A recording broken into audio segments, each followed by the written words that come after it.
Assalamualaikum warahmatullahi wabarakatuh. Jumpa lagi bersama saya Abdullah yang paling ganteng dan sangat memprihatinkan. Oke, seperti biasa saya mau berbagi ilmu. Ilmu saya yang saya bagikan dan saya ceritakan adalah tentang sakit hati. Mayoritas semua manusia pernah yang namanya merasakan sakit hati. Seperti itu. Dan yang namanya sakit hati, semua para ahli medis, baik dokter maupun dokter ya, walaupun supervisor, tidak bisa menyembuhkan namanya penyakit hati ya, seperti itu. Jadi saya punya cara dan menyembuhkannya penyakit hati ya. Caranya agar Anda tidak terkena penyakit hati. Yang pertama, Anda jangan bawa perasaan ya. Jadi setiap perkataan orang itu Anda menganggapnya biasa saja. Jangan dibawa perasaan. Maupun itu perkataan ejekan, hinaan ya. Walaupun dalam keadaan bercanda. Jadi biasa saja. Meresponnya biasa saja. Jangan terlalu ditanggapi ya. Seperti itulah. Inilah cara untuk menghindar dari penyakit hati ya. Dan apabila Anda sudah terkena penyakit hati ya, maka sebaiknya Anda itu harus mempunyai sifat sabar. Sifat sabar, ikhlas, amanah, jujur. Nah, seperti itu. Dan Anda harus berzikir ya. Berzikir astagfirullahaladzim sebanyak-banyaknya dan la ilaha illallah sebanyak-banyaknya.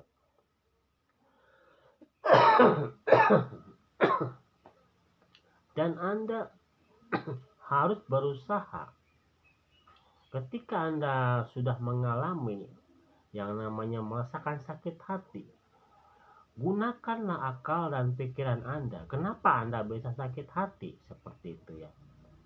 Aku kasih contoh ya. Ini tentang pedagang ya. Saya sudah meneliti dan uji coba. Saya juga pernah merasakan sakit hati. Contohnya begini. Pada saat saya dagang, dagangan saya itu sepi banget. Sedangkan dagangan orang lain ramai banget. Di situ saya timbul ada rasa sakit hati. Nah, tapi rasa sakit hati saya pendam saja. Tidak diumbarkan ke pedagang-pedagang lain ya. Hanya dipendam saja sakit hati saya ya. Tujuannya apa? Agar orang lain tidak tersinggung dengan rasa sakit hati saya. Nah, seperti itu. Jadi saya pernah meneliti yang namanya penyakit hati ya. Penyakit hati ini dia apabila orang yang sudah terkena penyakit hati, maka setiap hari dia akan merasakan sakit hati. Tersiksa dia lahir batin. Setiap hari dia akan merasakan sakit hati dia. Tersiksa. Nah, lalu saya punya akal dan gunakan akal pikiran saya untuk merespon yang baik-baik. Gimana rasanya supaya tidak punya rasa sakit hati, gimana caranya. Jadi pada saat saya berdagang berjualan, saya berpikir saya mencari nafkah untuk anak. Jadi begitu juga dengan orang lain mencari nafkah buat anak istrinya. Jadi otak saya ini berpikir dan merespon. Jadi untuk apa saya ada rasa iri, dengki seperti itu ya. Begitu juga kita dengan punya hati ya. Hati kita ini harus kita pakai. Hati ini menerima yang baik-baik saja ya. Jangan yang jelek-jelek kita tolak aja ya. Yang jelek-jelek tolak. Kita terima yang baik-baik saja hati kita itu. Jadi otak kita sama hati itu harus nyambung. Harus berkomunikasi. Otak kita itu harus berbicara. Otak sama hati itu harus berbicara. Saya mencari nafkah dagang untuk anak istri. Begitu juga dengan orang lain sama. Saya nafkah dengan anak istri. Jadi saya itu tidak boleh egois, hanya memikirkan diri sendiri. Jadi kita juga harus memikirkan orang lain, bagaimana supaya bisa orang lain memberikan nafkah kepada anak istrinya, seperti itu. Jadi disitulah saya mulai ada penyembuhan penyakit hati. Karena otak saya dan hati saya bekerja sama, jadilah timbul tidak ada rasa sakit hati lagi. Nah, disitulah cara penyembuhan sakit hati saya. Jadi saya sudah meneliti yang namanya penyakit hati, udah saya teliti, dan penyembuhannya adalah otak dan hati. Gunakan otak dan hati untuk bekerja sama. Otak gunakan untuk berpikir. Kita cari nafkah buat anak istri, orang lain pun sama mencari nafkah untuk anak istrinya, seperti itu. Maka otak harus di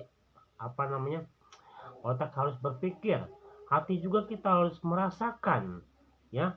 Kita ini jangan egois, hanya memikirkan diri sendiri, ya, hanya memikirkan diri sendiri, keuntungan diri sendiri, akan tetapi tidak memikirkan orang lain, seperti itu. Nah, hati kita ini harus dipakai yang baik-baik, ya. Merespon hati kita ini jangan yang jelek-jelek, ya. Kalau yang jelek-jelek, yang buruk-buruk, kita buang jauh-jauh. Hati kita ini gunakanlah menerima yang baik-baik, ya. Saya masih nafkah untuk anak istri, begitu juga orang lain sama masih nafkah untuk anak istri. Jadi janganlah diri saya ini egois, ya, hanya memikirkan diri sendiri. Nah, inilah tentang pengobatan penyakit hati, ya, dan caranya dengan cara metode saya sendiri, ya, pengobatan penyakit hati, ya. Jadi apabila ibu-ibu, bapak-bapak, dan kawan-kawan Anda mempunyai penyakit hati, lalu Anda ke dokter, ya, ke dokter apa aja lah, dokter umum, dokter bedah, dokter gigi, penyakit mata, atau penyakit jantung, penyakit paru-paru, dan sebagainya.